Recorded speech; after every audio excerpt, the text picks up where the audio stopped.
Summary of Married at First Sight. Enter a world of secrets and drama in this modern romance by Gu Lingfei, written and narrated by JANKY. Introduction. Married at First Sight unfolds as a captivating contemporary romance saga spanning over 2,300 chapters. The narrative intricately weaves the tales of the affluent Mr. York and the fiercely independent Serenity Hunt, who embark on a mutually agreed-upon marriage of convenience. As their relationship evolves, a genuine bond blossoms, compelling readers to reevaluate their idealized notions of love and matrimony. Gu Lingfei astutely explores the complexities of marriage, particularly for women, prompting a thought-provoking question. How can a woman navigate commitment without sacrificing her autonomy? The story is artfully set in the fictitious town of Wiltspoon, providing a unique backdrop for the examination of this dilemma through the perspectives of its protagonists. Mr. York, the town's most sought-after bachelor, and Serenity Hunt, a woman of strong independence marrying for pragmatic reasons. Throughout this audiobook journey, we delve into the narrative's nuances and dissect its central themes. Questions of how two strangers can discover, and perhaps even fall in love with, one another take center stage. The narrative also grapples with potentially explosive issues surrounding money, inequality, and power within relationships. Furthermore, it navigates the delicate balance between societal expectations and personal desires, aiming to reconcile the tug-of-war in a manner that is favorable to both men and women. Part 1. The Enigmatic Mr. York. The age-old question of why people choose to marry finds nuanced answers beyond the realm of mere love in the narrative, spun by Gu Lingfei. While love undoubtedly plays a role, marriage, in her perspective, is also a contractual alliance wherein power, status, and wealth are significant players. Nowhere is this truer than in Wiltspoon, the backdrop of our unfolding tale, where Zachary York takes center stage. Reverently referred to as Mr. York by most, he is the heir to a colossal family fortune and the helm of the city's largest enterprise, the York Corporation.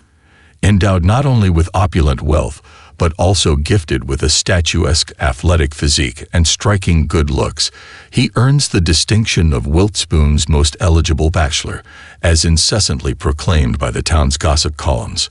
However, the enigmatic 30-year-old has artfully sidestepped not only self-made romantic entanglements, but has also steadfastly rebuffed ardent admirers. Wiltspoon's residents, avid readers of gossip columns, have tirelessly speculated about the causes behind Mr. York's suspicious singlehood. Theories abound, ranging from suggestions about his romantic inclinations to assumptions of asexuality, impotence, or psychological disturbance. The peculiar dynamics of the York family, matriarchal despite a long-standing absence of daughters, add another layer to the intrigue.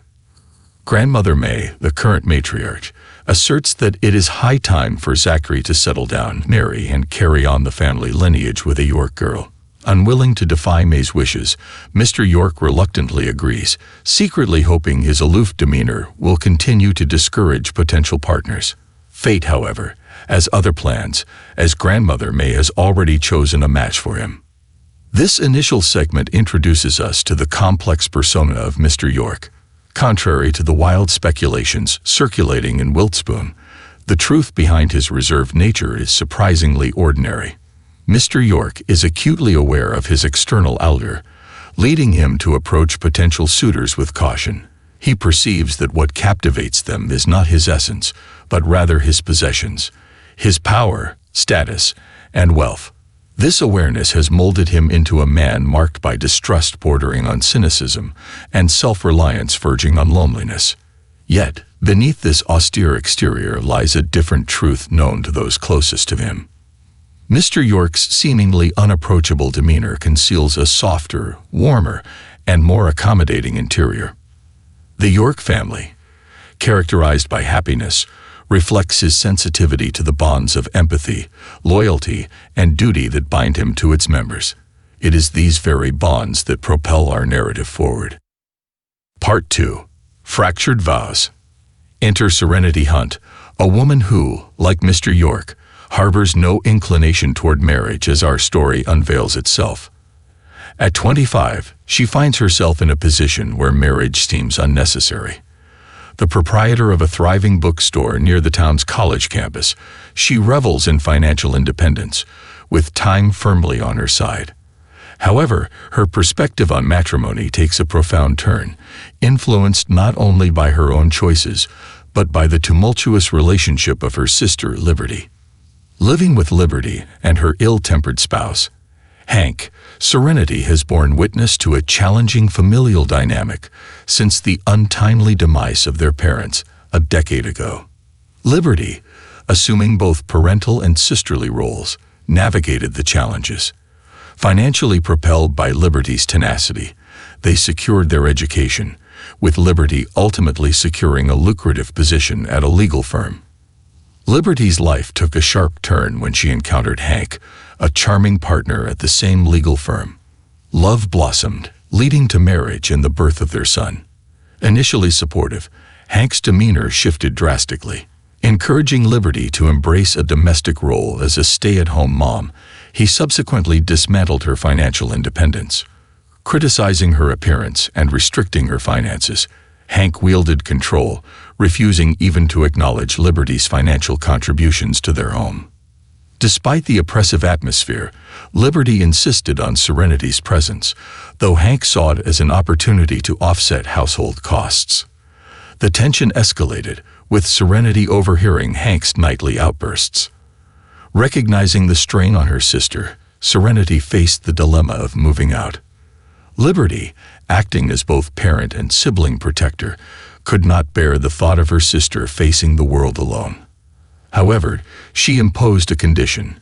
Serenity could only leave if she found someone else to look after her. For Liberty, this translated into finding a husband. Liberty, serving as a stark contrast to Serenity, forfeits her independence, plunging into an unhappy and abusive marriage. In contrast, Serenity staunchly preserves her autonomy in marriage, paving the way for the potential of a contented union.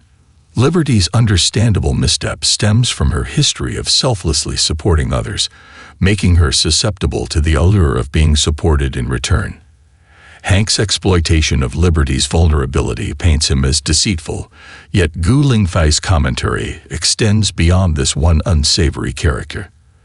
The narrative underscores how the traditional notion of the male breadwinner deprives women of agency, as articulated by Serenity's friend Jasmine, believing the misleading promises of male support leaves women invariably in a passive position. Part 3. The Unconventional Union. Wiltspoon, a town where social circles rarely overlap and class divisions remain pronounced, serves as an unlikely stage for the intersection of two vastly different lives, Serenity and Grandmother May. Such connections seldom occur in a community where friendships seldom bridge socioeconomic gaps, and those marrying into affluence are met with suspicion by those already entrenched in wealth.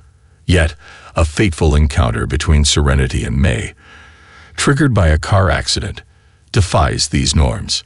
May's gratitude for Serenity's life-saving intervention evolves into genuine friendship.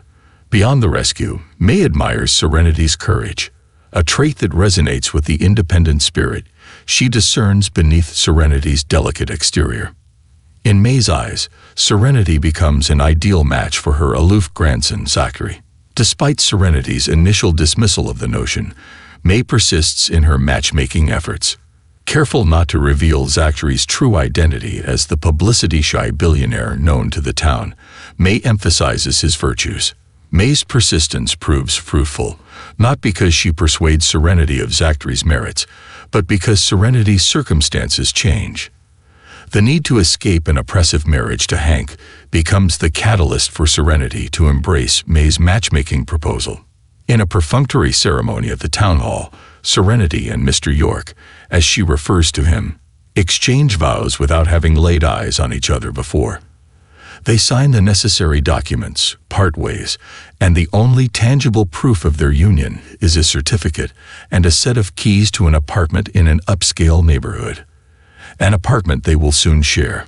While love stories often depict love at first sight, Gu Lingfei deliberately defies this cliché by crafting a narrative that explores the less traveled paths of emotion, particularly within the romance genre. Both Serenity and Zachary embark on this marriage for pragmatic reasons, describing it as a union of convenience. Nothing more, nothing less. Lingfei challenges traditional romantic expectations by intentionally sidestepping the notion of love at first sight. Instead, she delves into the intriguing terrain of how love can evolve when two individuals commit to a union devoid of the instantaneous spark sought in conventional romantic narratives. This unconventional approach mirrors the reality of many contemporary marriages, where the initial euphoria may not mirror the grandeur of Shakespearean tales. Lingfei suggests that the genesis of love doesn't always demand a spectacular beginning. As May wisely imparts to Serenity post-wedding, sometimes profound emotions need to be cultivated. Part 4. Mr. York's Discomfort. While Mr. York reluctantly adheres to his grandmother's matchmaking, he imposes two critical conditions. The first is that his true identity remains concealed until he is certain of Serenity's trustworthiness. In her perception, he is a regular middle-class middle manager. The second condition involves a meticulously drafted contract, outlining a termination clause after 6 months if feelings fail to develop. According to this agreement, Serenity would retain the apartment, but have no claim to any other assets. The subterfuge successfully shields Serenity from the true identity of her husband, though there are close calls that nearly unravel the secret. At a party in the York Corporation's flagship hotel, a stir ensues as Mr. York enters, but Serenity remains oblivious due to the vigilant screening by his bodyguards. When she casually inquires about the shared surname, Zachary dismisses it as a distant familial connection, putting Serenity's suspicions to rest. Despite Mr. York's expectation of Serenity succumbing to the allure of wealth, she defies his assumptions. She refuses his offer to cover all living expenses and insists on splitting costs equally. Surprisingly, she calmly accepts the terms of the contract, deeming them fair for a marriage of convenience. This realization stings Mr. York, challenging his unspoken expectation that Serenity would either genuinely fall in love or feign interest in his wealth. The contract's provision for separate sleeping arrangements extinguishes any possibility of physical intimacy, leaving Mr. York disheartened by Serenity's apparent resistance to his charms. The apartment, a more lavish version of Serenity's previous dwellings, feels like a downgrade to Mr. York, leaving him disoriented without the familiar trappings of servants and butlers. Mundane tasks become perplexing challenges, from washing dishes to understanding common foods. The stark contrast in their upbringing and social status accentuates Mr. York's discomfort in navigating everyday life. Serenity, instead of perceiving the sophisticated gentleman he sees in the mirror, views him as a well-intentioned yet clumsy husband. Class disparities become a prominent theme in Married at First Sight, highlighting how differences in wealth and status can render fellow citizens as strangers. Serenity, while unfamiliar with the lifestyles of the affluent, suspects she would feel out of place in their world. Lingfei introduces a touch of dramatic irony when Serenity, discussing class with her friend Jasmine, dismisses the notion that billionaires seek pragmatic matches outside their social stratum in search of true love. Lingfei skillfully sets the stage for the central question that will shape the novel. Was Serenity's skepticism about love transcending class boundaries justified or not? Part 5. The Blooming Balcony. As Serenity settles into their new apartment, the sparse furnishings reflect Zachary's indifference to interior design, deeming it a trivial concern in his busy and important life. Granting Serenity carte blanche to decorate, she directs her attention to the expansive balcony overlooking the Wiltspoon Hills. With a plan to create a rose garden, Serenity persuades Zachary to accompany her to a local market for plant shopping. Despite her adept bargaining skills, the budget falls short of her vision. Unexpectedly, Zachary offers to return the next day to purchase more rose bushes, surprising Serenity, who allows him to foot the bill this time. The following day, Zachary, in an uncharacteristic gesture, acquires additional roses, though not personally. He enlists the help of the York Estate's gardener to select a batch, leaving the arrangement to Serenity's capable hands. Weeks later, as Serenity tends to the now blossoming rose garden, the fragrance triggers a profound memory for Zachary. The scent transports Zachary back to his family estate, where immaculate roses adorned the gates, tended to by diligent gardeners. Strikingly, he realizes that, amidst the opulence of his upbringing, he never paused to appreciate the beauty of those roses. This revelation prompts a shift in Zachary's perspective, hinting at the potential evolution of his character. Gu Lingfei's sprawling online novel, currently spanning over 2,300 chapters, keeps readers anticipating Zachary and Serenity's ultimate fate. Clues within the narrative suggest the trajectory of their relationship. Zachary's unexpected emotional response to Serenity's disappointment over the roses signals a burgeoning romantic inclination. Although he struggles to comprehend this sudden surge of affection, the origin lies in observing Serenity's genuine and uninhibited nature. The scene at the market sparks an appreciation for her spontaneity, intuition, and freedom, a stark contrast to his own restrained demeanor. Allowing Serenity to take charge of the rose arrangement marks a pivotal moment, indicating Zachary's growing trust in her judgment. The final scene, where Zachary metaphorically stops to smell the roses, signifies a departure from his cynical worldview. It implies a potential transformation, with newfound appreciation for life, and more importantly, for Serenity. Summary: marriage, as depicted by Gu Lingfei in her narrative, extends far beyond the realm of simple romantic notions. The union of the affluent Mr. York and the self-reliant Serenity Hunt transcends traditional expectations, introducing a pragmatic alliance that challenges both social norms and idealized concepts of love at first sight. Lingfei skillfully directs attention to the nuanced dynamics unfolding between her protagonists, emphasizing that the inception of love is often understated, necessitating patience, trust, and a steadfast commitment to mutual growth. This audiobook summary was brought to you by JANKY. We hope you enjoyed it.